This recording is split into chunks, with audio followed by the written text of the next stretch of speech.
Trinity Sunday is the culmination of the sequence we've been following from the beginning of Lent on Ash Wednesday, through Holy Week and Easter, and then the celebration of Pentecost last week. Trinity Sunday caps this all off with a celebration of the fact that God reveals God's self to us. That although God is a mystery and we can never fully understand God, God longs to be known to humanity and to be in relationship with humanity. God continually draws us into that relationship and reveals God's self to us. The story of Nicodemus in John 3 gives us a way into thinking what encountering God is all about. Something about Jesus has clearly caught Nicodemus' attention.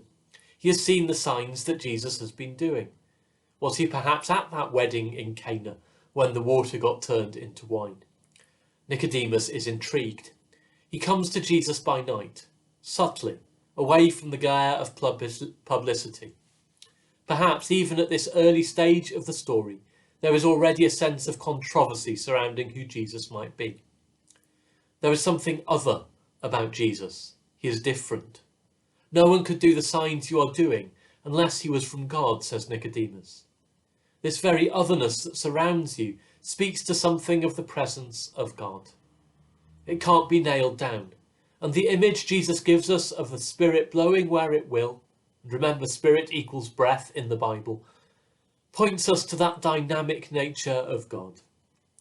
Encountering God is a remarkable thing which draws us into relationship, and that relationship changes us. As we are drawn more fully into relationship with God, we become more fully who God wills us to be, more fully who God created us to be, in other words. This is about us as whole people, everything that goes to make you, you.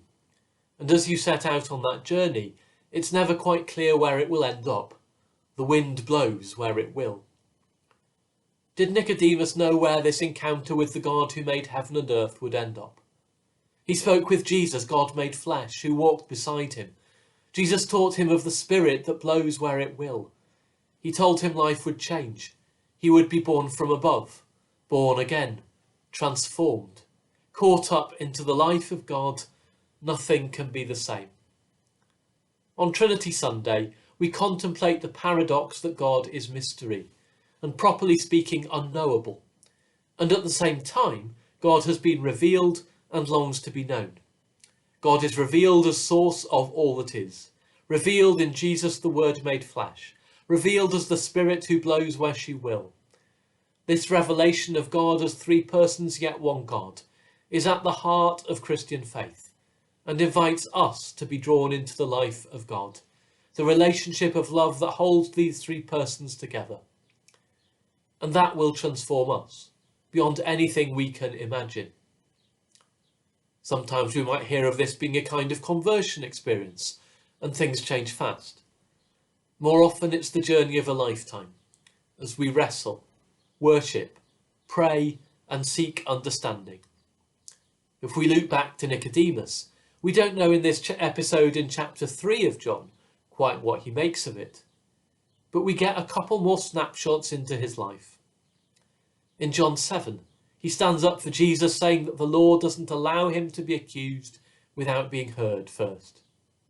And by the time we get to chapter 19, following Jesus' death, he helps Joseph of Arimathea to bury him. From curiosity to defence to disciple, and who knows after that. My prayer for each one of us is that we are being open to being drawn into the life of God, and that as our relationship with God develops, we too are transformed to follow in the way of life and love, revealed in Jesus and empowered by the Spirit. Amen.